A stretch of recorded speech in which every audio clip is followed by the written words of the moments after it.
Olá, eu sou Jonadab Carmo de Souza. E eu sou o Leonardo Santos.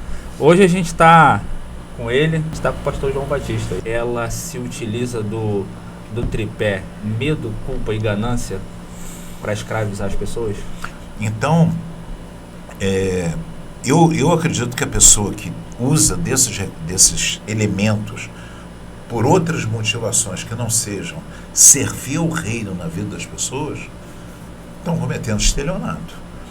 E aí é minha hora de colocar medo nelas. Se você está me ouvindo, tenha medo, porque o juízo de Deus vai vir sobre você.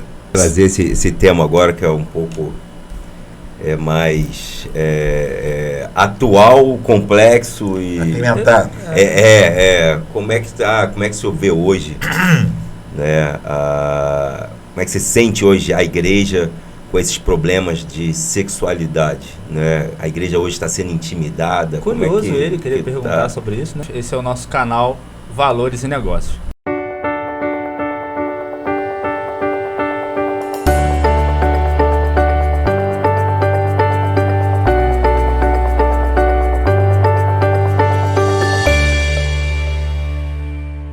Sobre isso, né? É verdade, né? Desculpa, não sei porquê. Continua. É verdade. Pode você que estava perguntando, eu fui perguntar logo Você isso. está com Eu fui perguntar logo isso. Você está com questionamento sobre a sua sexualidade? Eu não ouvi o que eu ouvi? Não, é só porque o Léo deixou aqui na listinha, só que calhou de eu fazer essa pergunta. Não, né? sim. Mas você acha que hoje a igreja sofre com isso? Hoje a igreja sofre com essa questão da sexualidade? Então, um ataque, né? Hoje da mídia, desses grupos minoritários, né? Eu não vou dizer nem de quem é homossexual, né? Porque eu acho que tem as pessoas que são homossexuais e tem um grupinho minoritário que faz um barulho e quer ter mais direito do que, na verdade, do que deveria ter, né? Do que tem, né? Infelizmente. Sim, na realidade, essas questões ligadas à sexualidade não são um problema da igreja em si, mas é um problema político, um problema da sociedade. Na realidade, por exemplo, a questão da homossexualidade. A homossexualidade, no que diz respeito ao homem, sempre existiu, né? Ao ser humano, sempre existiu. Mas a proporção que isso alcança é uma proporção de um desvio de conduta de um grupo muito pequeno. Historicamente. É um grupo pequeno de pessoas que têm um desvio de conduta. Quando você vê o que estão procurando fazer hoje, é muito semelhante ao que acontece com os negros, com as questões do racismo, com as questões ligadas a outras questões de ecologia também. Então, pessoal, pautas ambientais. Pautas ambientais. Você tem um grupo pequeno de pessoas que não estão interessadas nas questões ambientais, que não estão interessadas nas questões pessoais da sexualidade, muito menos nas questões raciais. Elas estão interessadas em poder. Sim. E se é uma descoberta que a gente teve nos últimos anos recentes, é que a igreja institucional pode ser instrumento de poder. Não é uma descoberta recente. O Império Romano já descobriu isso há muito tempo. Constantino descobriu isso lá no século III. Então, a igreja foi e ainda é, por vezes, utilizada como instrumento de poder. Isso traz uma reação do lado contrário daqueles que estão disputando o poder. E aí eu vou colocar uma coisa, Jonas, que parece jargão, mas não é. O nosso reino não é desse mundo. E essas questões da sexualidade, elas são consequências de uma pessoa estar vivendo o reino ou não. É muito difícil você estabelecer um livro de regras e dizer o que é certo, o que é errado na vida de A, de B, de C. O que você, né? Você se coloca na posição de juiz e coloca o pecador no banco dos réus e você então o julga segundo seus próprios critérios ou segundo critérios de uma moralidade religiosa e tal. Deus não chamou a igreja para isso. Deus chamou a igreja para libertar, para curar, para abraçar, para amar, para dividir o pão, E realmente existe uma, digamos assim, uma ação contrária à igreja por parte de um grupo, porque esse grupo quer poder e descobriu que a igreja pode ser utilizada como mecanismo de poder, tanto para um lado quanto para o outro. Então, você tem algumas distorções, igrejas inclusivas, por exemplo. Você criar uma igreja inclusiva é você pegar uma situação de um desvio de conduta de um grupo e transformar aquilo no grupo principal. Suponhamos, eu recebo na minha igreja uma pessoa que era um ladrão. Eu vou conversar com ela, era um ladrão, e provavelmente, pela ação da transformação da palavra, do evangelho, da ação do Espírito Santo, ela vai deixar de ser um ladrão e vai ser uma pessoa honesta. Mas se eu fizer uma igreja, a igreja dos ladrões, você transforma aquele desvio de conduta em ação padrão. E aí você consegue poder. Você reúne em torno de si um monte de ladrões que vão... Essa comparação é polêmica pra caramba. Então, se você concorda aqui com o que o pastor João está falando, já deixa seu comentário. Se você não concorda, deixa também o seu comentário. Ninguém quer ouvir o que você vai dizer. O primeiro ponto que eu sei que é polêmico é considerar determinados desvios de sexualidade como desvios de conduta. Isso. Entendeu? Não há a menor dúvida de que são desvios de conduta. É uma questão óbvia. Sim. É uma questão óbvia que uma pessoa que tem toda a sua natureza para ser um homem e uma outra que tem toda a sua natureza para ser mulher, tem uma conduta sexual fora daquele padrão. Eu não estou querendo dizer que é bom, que é ruim, que é certo, que é errado, que é bonito, que é feio, não quero entrar nisso. Mas que é um desvio de conduta, é um desvio de conduta. A conduta esperada de um ser humano do sexo masculino é que haja como um ser humano do sexo masculino. Da mesma maneira, do sexo feminino. Quando você tem um ser do sexo masculino agindo como se fosse um ser do sexo feminino, independente de conceituação intelectual, é óbvio que é um desvio de conduta. Vamos discutir as razões, vamos discutir se é certo ou errado, bonito ou feio, é uma outra situação. Mas que é um desvio de conduta? É. E leva muitas pessoas a muito sofrimento.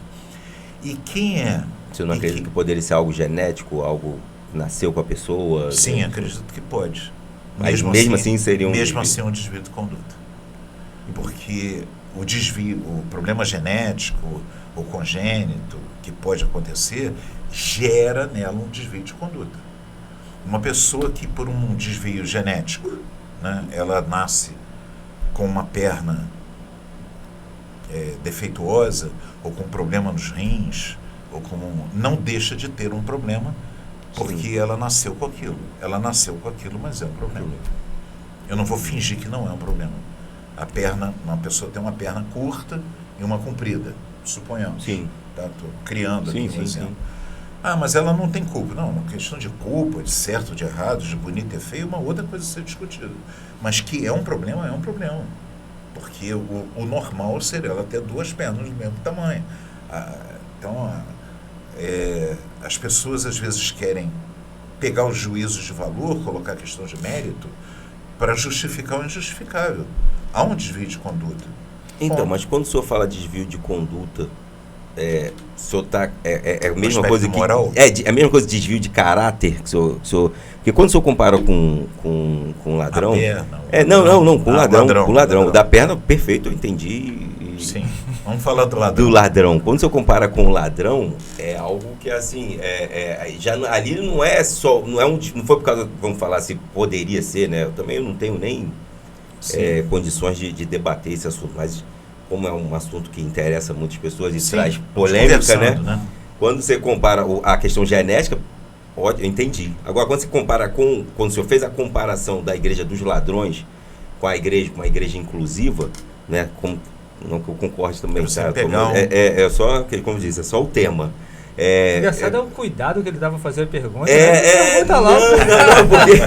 Porque eu acho que é polêmico, né? Quando você compara com o ladrão, ali é um desvio além de um desvio de conduta, é um desvio de caráter, né? E quando se o homossexual puder ser por genética, por uma questão congênita, nascer assim, ele pode ter um desvio de conduta, Perfeito. ter uma deformidade. Perfeito. Né? Não sei nem se eles se entendem dessa forma com a deformidade. Mas não seria um desvio de caráter, Então, entendeu? vamos lá. Então É justamente esse o ponto. Porque se você tem os ladrões, apenas o ladrão, e ele olha para si como um problema de caráter, e ele se entende como um problema de caráter, ou ele é entendido como um problema de caráter, é uma coisa. Quando você diz que esse padrão está correto, você está pegando pessoas e levando pessoas a um desvio de caráter. Né? Porque suponhamos que o fato de ser ladrão seja uma questão, por exemplo, sei lá, psicossomática, a pessoa herdou isso, suponhamos, Sim. não estou dizendo que ela herdou isso na mente dela, ela é psicopata, não tem sentimentos, ou sei lá, não tem limites, por alguma razão e se torna ladrão. Aí eu estou colocando a questão do mérito. Mas quando você cria um grupo e diz assim, esse padrão está correto, ele é possível, pessoas vão passar a caminhar ali por um desvio de caráter. Sim. E não apenas por uma situação circunstancial. Ela vai ser Elas estimulada. vão optar, ela vai ser entendi. estimulada Entendi. a viver aquela situação. Aí sim é um desvio de caráter. Entendi. Entendeu? Se ela tem um problema, é um problema a ser Sim. tratado. Mas se isso é pregado, é ensinado, você está levando um monte de pessoas para uma situação de caráter duvidoso. Então, na sua visão, a intimidação, né, que foi até a pergunta, Sim. ela existe. Né? Existe. No sentido de que Existe um grupo, uma minoria. existe uma que- minoria que, se você fala que você... Essa sua colocação, né? É um desvio de conduta, você provavelmente será taxado como homofóbico. Sim. Perfeito. Engraçado que entre as qualificações minhas, eu dou aula de sociologia. Dou aula de sociologia, inclusive, em seminário, e já dei também fora, né? A nível de segundo grau. Então. Aí o que acontece? Eu tenho uma imensa dificuldade hoje da aula de sociologia. Por quê? Porque todo pensamento parte da ideia de que o homem é bom, ele é neutro, e a sociedade o faz mal, ou bom, É o Rousseau? ou Rousseau. Né? Então esse O pensamento homem nasce bom, a sociedade corrompe. não parte só de Rousseau. Vários pensadores que são pais da sociologia partiram desses princípios e construíram. Eu tenho imensa dificuldade de entender isso hoje, porque eu entendo que todo homem nasce com a carne, a questão do pecado original. E a única coisa que resolve é o Cristo original. É a origem, ele restaurar a origem dele, não mais no pecado, mas na cruz de Cristo. Então, eu não creio que um homem possa melhorar, nem creio que ele possa piorar. Então, essa questão da pessoa nascer neutra, ou ela nascer uma folha em branco que vai ser escrita pela sociedade, não é verdade. Nós não precisamos de nenhum... Se você tiver uma criança, você lida com criança em casa, ninguém ensina ela a fazer uma maldade com o coleguinha, ninguém ensina ela a ser desobediente, ninguém ensina ela a fazer pirraça. Ela aprende sozinha. Ela já vem de fábrica, já vem, entendeu? Então ela já vem de fábrica e os pais é que vão procurar tratar com isso. Então eu entendo que tanto na questão da homossexualidade quanto do ladrão, a única coisa que pode transformar a vida de uma pessoa é Cristo. Não se trata do mérito da pessoa, o demérito. O demérito foi de Adão e Eva, talvez, né, do ponto de vista teológico, mas o mérito é de Cristo.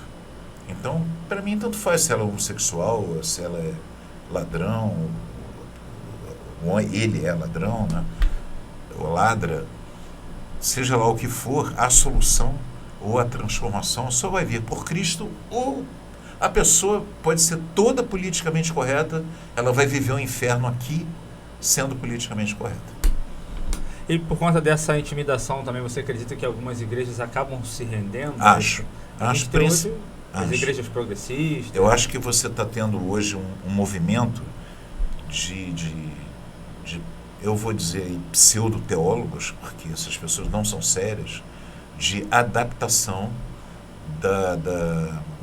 digamos assim, da teologia ou do entendimento de Deus a questões políticas. Isso não é novo, começou na década de 70 com Frei Leonardo Boff e outros que fizeram uma narrativa chamada Teologia da Libertação e que está causando imensos problemas para a Igreja Católica, na CNBB, até hoje. A CNBB está completamente desfigurada, não são todos os bispos, são assim, mas ela está totalmente desfigurada. CNBB é o...